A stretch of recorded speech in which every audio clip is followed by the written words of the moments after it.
Well, thank you very much, everybody. It's a real honor to welcome all of you to the White House, the famous Oval Office, and we award the first ever Medals of Sacrifice to 3 heroic law enforcement officers from Palm Beach County, Florida. I went to the service. It was crazy. It was just horrible. Earlier today, Congressman Brian Mast, who's right here, introduced a bill to ensure this new medal will be awarded to any law enforcement officer or first responder who gives his or her life in the line of duty.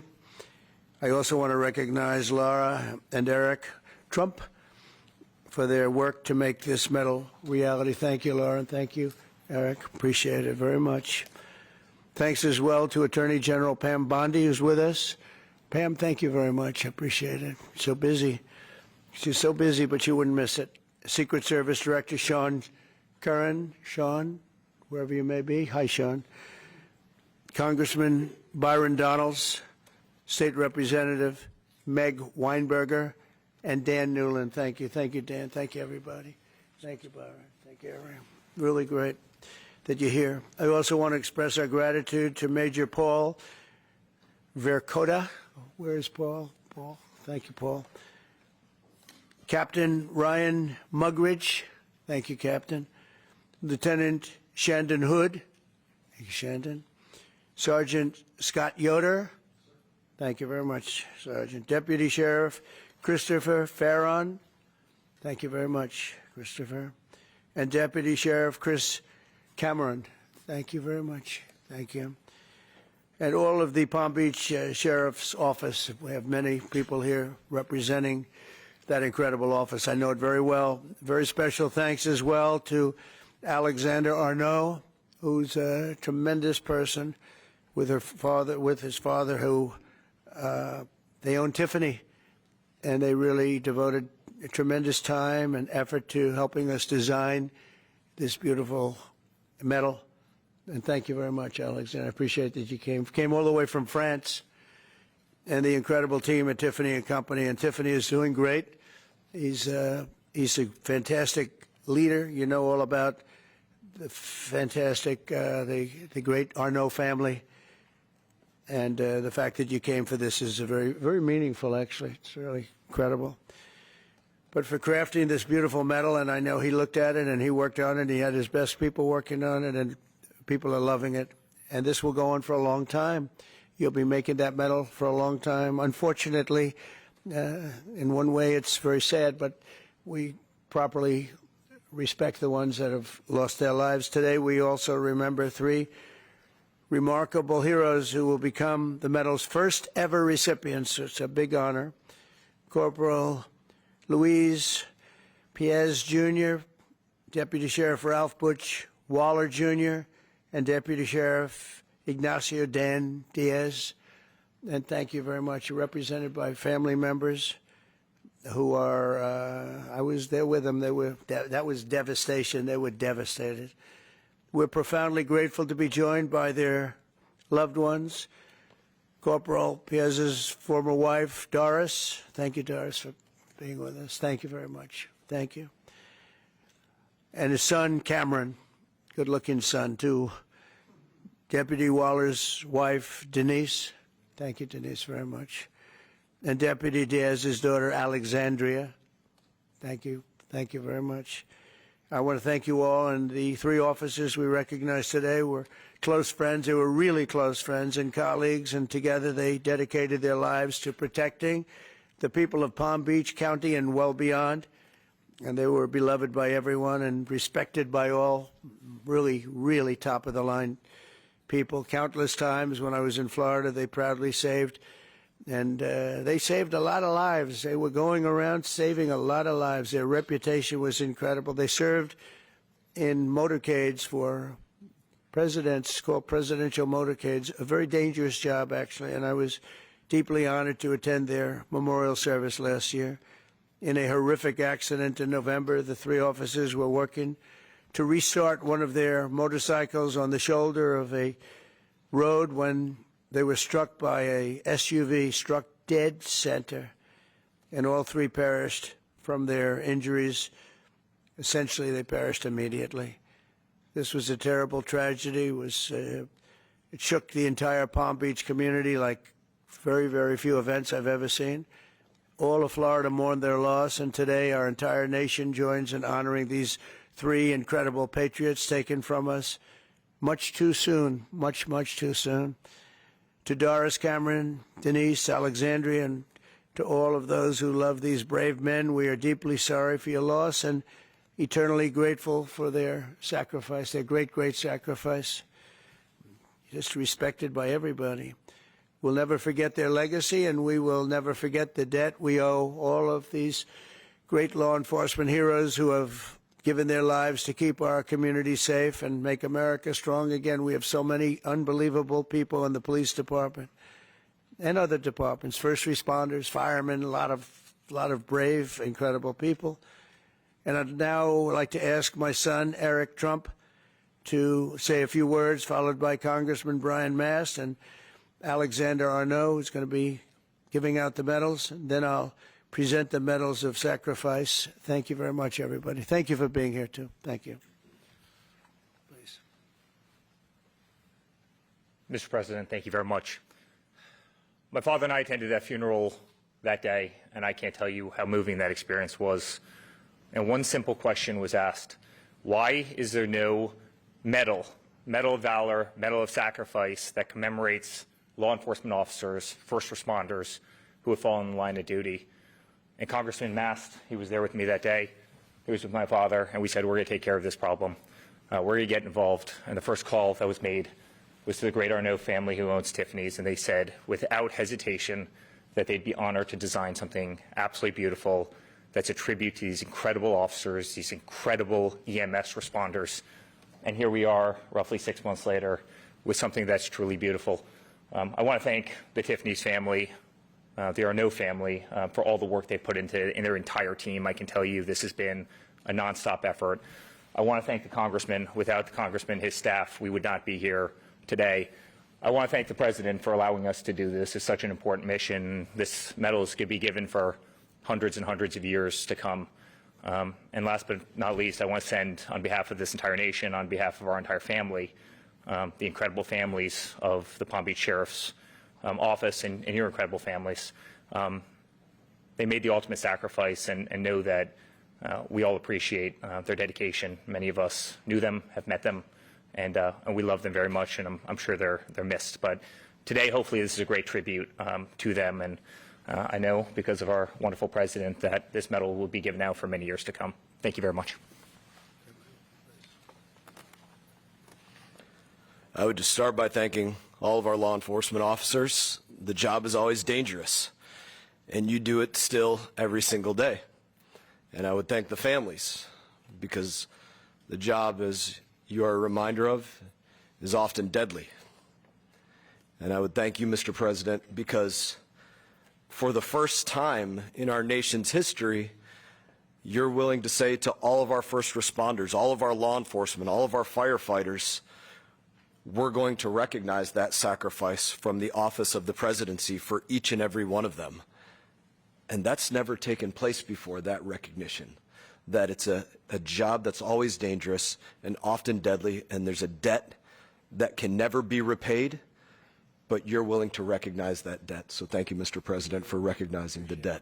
Thank you. Mr. President, Congressman, thank you very much for involving Tiffany in this process. We're very honored to having made these medals.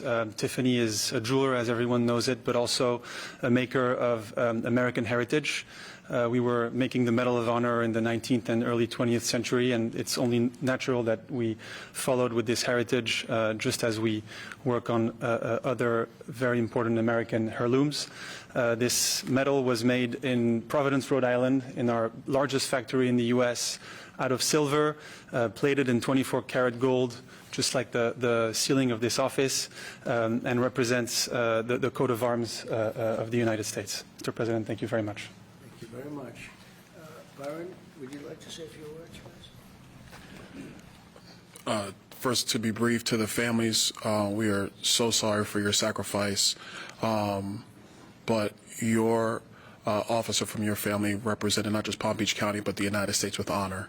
Mr. President, thank you for allowing this to go forward. To my colleague, Congressman Mass, thank you for your leadership. We will always honor first responders in the United States of America. Thanks.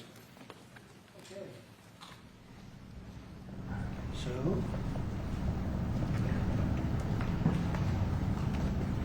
you want to help us out with this? You're the one that made it. That's beautiful. That's beautiful.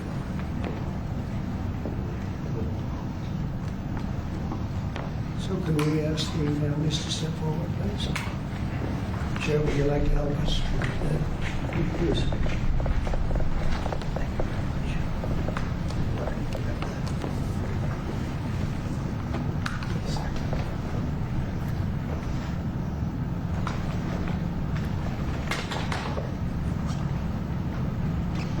First families. Thank you, sir. Appreciate it.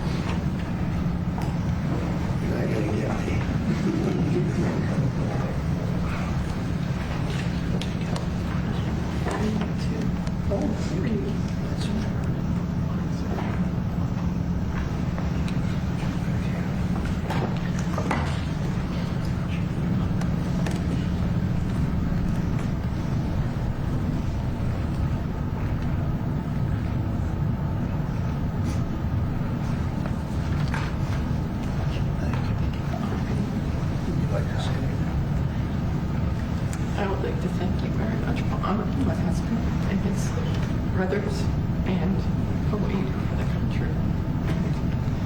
Making this so very special for them and for all the people to come. It's a club you never want to be in, but you honor them and it just means the world. Thank you. Thank you for everything. Thank you. Appreciate it. Thank you. Can I just say something about your father? Do you want me to go over there or here? To the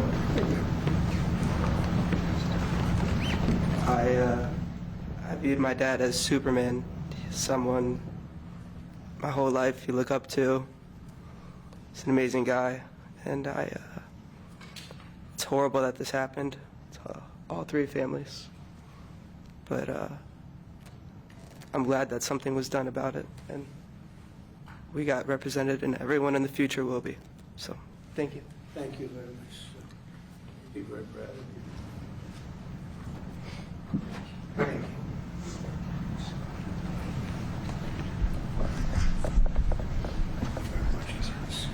Thank you, Mr. President. Thank you very much. Thank you very much.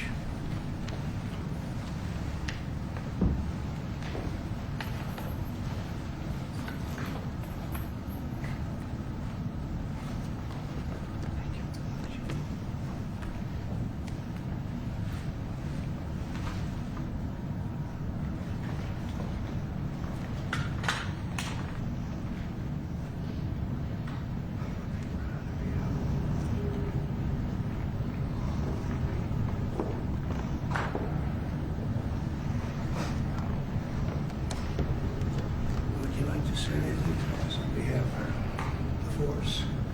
Would you like to say something? It's a very tough thing to do. Would you like to say something? Mr. President, on behalf of Sheriff Rick Bradshaw and every member of the Palm Beach County Sheriff's Office, we can't thank you enough for taking the lead on this and recognizing the extreme sacrifice of our three brothers. Words really can't express how thankful we are. Thank you very much. And we have a fourth, and we're going to give this to you. Hopefully, it's maybe never going to be given out. So we'll give it to Sheriff Bradshaw, who's an incredible sheriff. And you've done an amazing job, and we'll have it should something happen. And that's right here, okay? So Yes, sir. Thank you. And I hope it never has to be given out, frankly. Thank you very much.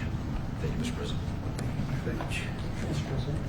Well, thank you. Do you have any questions for what you just saw? That's so important. I mean, people have talked about it for years. I want to thank Brian Mass for what he's done, Congressman. He's been unbelievable. He's a great representative. And he worked hard. He wanted to do it right, and we wanted to go somehow. We could get him done pretty easily in one way, but we wouldn't get him done by Tiffany. And the fact that the Arnault family stepped up was absolutely incredible. It means more when you get a name like that. I think it means something extra. But these were incredible people, and they're looking down on you right now, and they're very, very proud, very, very proud of all of you. And it's too bad we had to be doing this, but I was there with you that day. That was a rough day. Thank you very much. Would you have any questions? Yeah.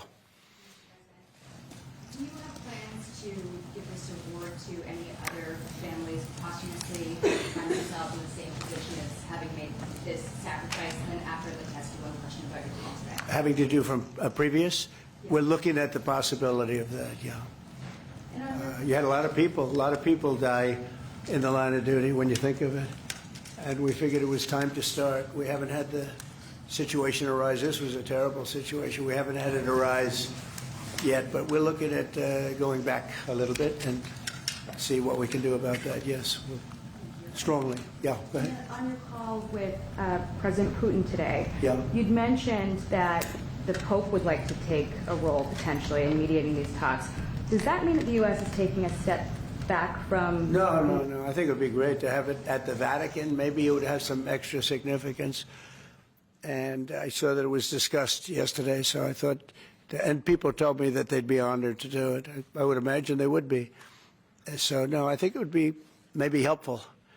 There's tremendous bitterness, anger, and I think maybe that could help some of that anger. So having it at the Vatican would be, in Rome, would be I think it would be a great idea. Thank you. Mr. President, as you know, can I say... Go ahead. Mr. President, as you know, 2.5 months ago, Ukraine President Zelensky agreed to that 30-day ceasefire that's been on the table all of that time.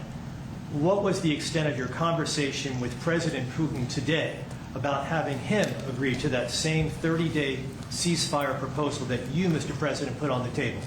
Well, what we've done, and very strongly, is we said, let's get this thing going. You know, I had many of the leaders of European nations on the line with me right after the call.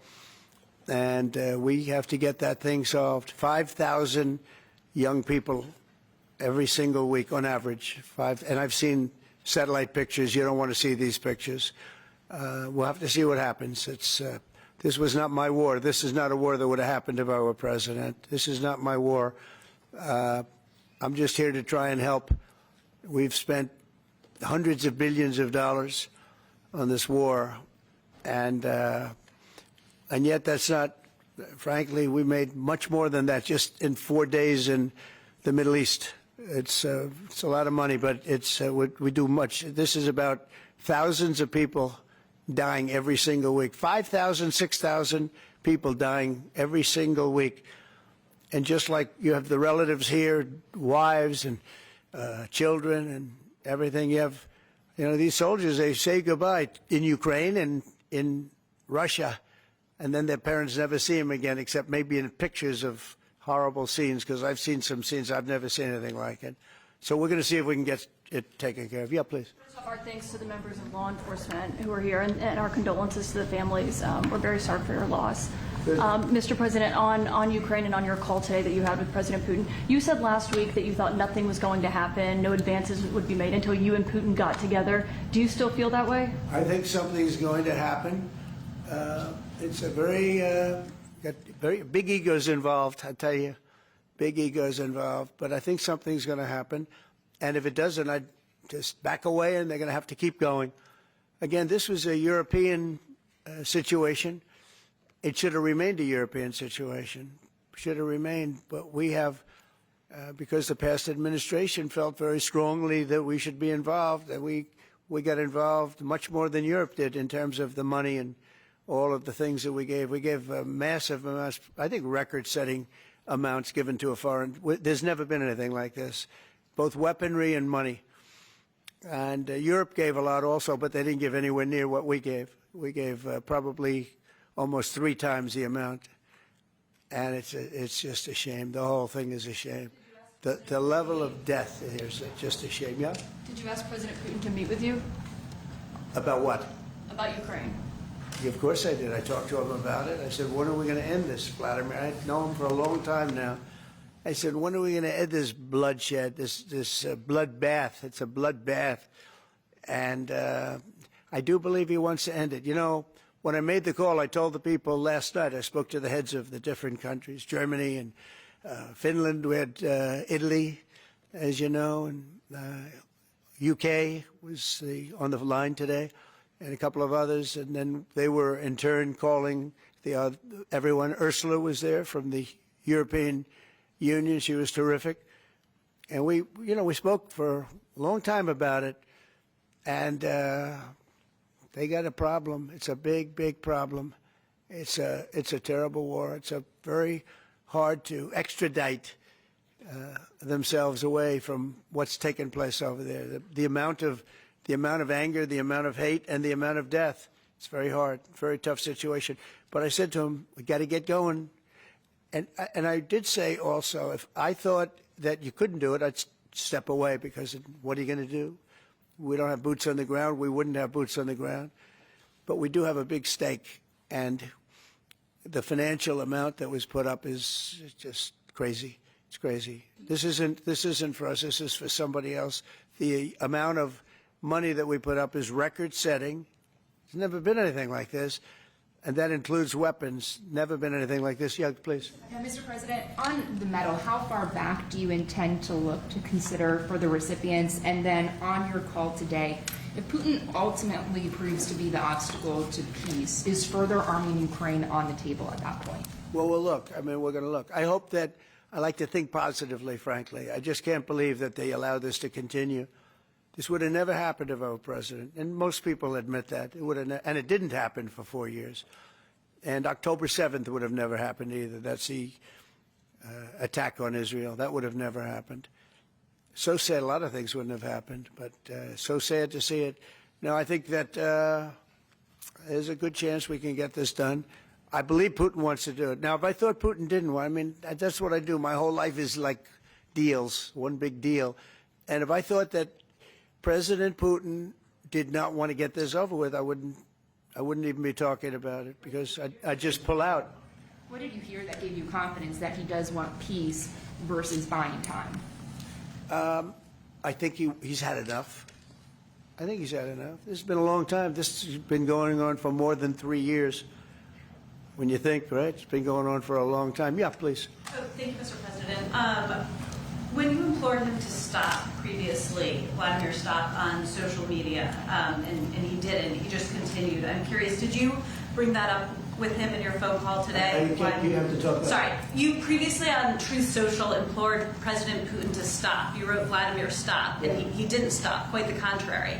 I'm curious, did you bring that up on your call with him today? No, I didn't bring that up. But I did say, it's time. You got to stop this thing. And I believe he wants to stop. Look, I would be, I think, very able to tell whether or not he wanted to or what. I thought there was a very good chance, like a 50-50 chance, that he would say, I want to take the whole thing. I didn't know what he was going to say. And then they have a different kind of a problem. But I believe he wants to stop. Pretty sure. Just now about backing away or walking away if it looks like it's going to be an intractable problem. Do you have a red line in your head of what would cause you to back away? And yeah, in my head, but not something I'm going to announce. But yeah, definitely in my head I do, yeah. Exactly would that look because like? This isn't our war. This is not my war.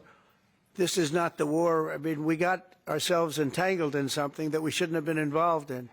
And we would have been a lot better off, and maybe the whole thing would have been better off, because it can't be much worse. It's a real mess. It's a death trap.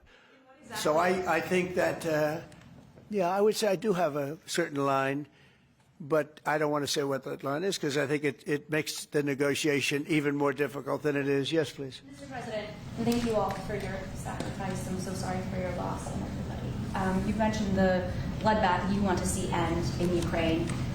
You mentioned that you believe Putin wants peace, but he just attacked Ukraine yesterday. So what makes you think that he wants peace? Well, he's in a war, you know. I mean, nobody said don't. They're fighting, they're attacking each other, and people are dying all the time. He's in a war. He's fighting a war. Nobody said he was going to stop. I think, is it terrible? Yeah, it's terrible. I think it's terrible. Can you weigh in on President Biden? President Biden was diagnosed with cancer, the war, and then I want to ask you about reconciliation. Why haven't you increased the sanctions on Russia yet? Well, because I think there's a chance of getting something done. And if you do that, you can also make it much worse. But there could be a time when that's going to happen. Yep.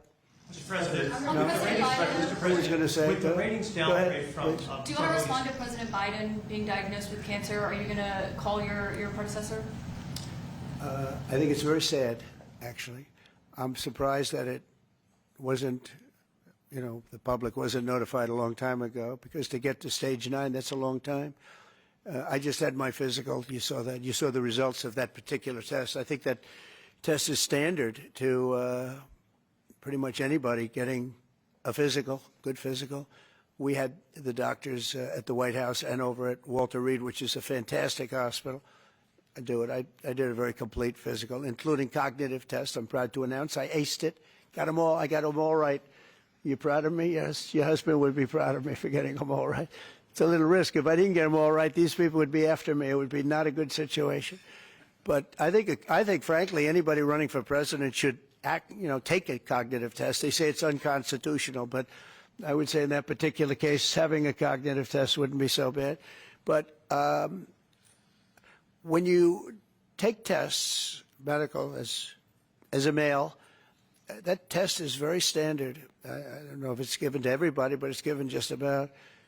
And it takes a long time to get to that situation. Now, I think, to get to a stage 9, I think that if you take a look, it's the same doctor that said that Joe was cognitively fine. There was nothing wrong with him. Well, he said, if it's the same doctor, he said there was nothing wrong there.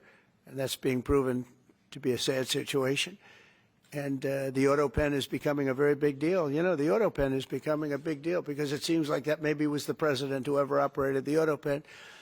But when they say that that was not good, they also, you have to look and you have to say then the test was not so good either. In other words, there are things going on that the public wasn't informed. And I think somebody's going to have to speak to his doctor, if it's the same, or even if it's 2 separate doctors. Why wasn't the cognitive ability, why wasn't that discussed? And I think the doctor said he's just fine, and it's turned out that's not so. It's very dangerous. Look, this is no longer politically correct. This is dangerous for our country. Look at the mess we're in. You're talking about all these questions on Ukraine and Russia that would have never happened. As an example, if I were president, would have never happened. The other thing is you have to say, why did it take so long? I mean, when you... This takes a long time. It can take years to get to this level of danger. So it's a very, very sad situation. And I feel very badly about it. And I think people should try and find out what happened, because I'll tell you, I don't know if it had anything to do with the hospital. Walter Reed is really good. They're some of the best doctors I've ever seen. I don't even know if they were involved, but a doctor was involved in each case. Maybe it was the same doctor. And somebody is not telling the facts. That's a big problem. President Zelensky of Ukraine says the Ukrainians are ready for a ceasefire. They're ready for peace negotiations. In your mind, is Ukraine doing enough to get this peace? I'd rather tell you in about 2 weeks from now, because I can't say yes or no. I think, look, he's a strong person. Zelensky, a strong guy.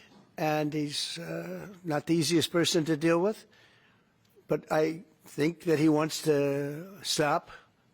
He's not. It's a very bad thing that's happening over there. I think he wants to stop, but I could answer that question better in 2 weeks or 4 weeks from now. I hope the answer is that he wants to get it solved. I want to thank everybody very much, and on behalf of the United States of America, we greatly honor your family and your friends and everybody that had to suffer so much. But you have some 3 great men that are looking down on you, and they're very proud right now. They're very proud. This is the Oval Office, and they're they're a big part of it now. They're a part of the Oval Office, the White House. And thank you all very much. Thank you. Thank you, Sheriff, for coming. Thank you very much, everybody. Thank you. Thank you.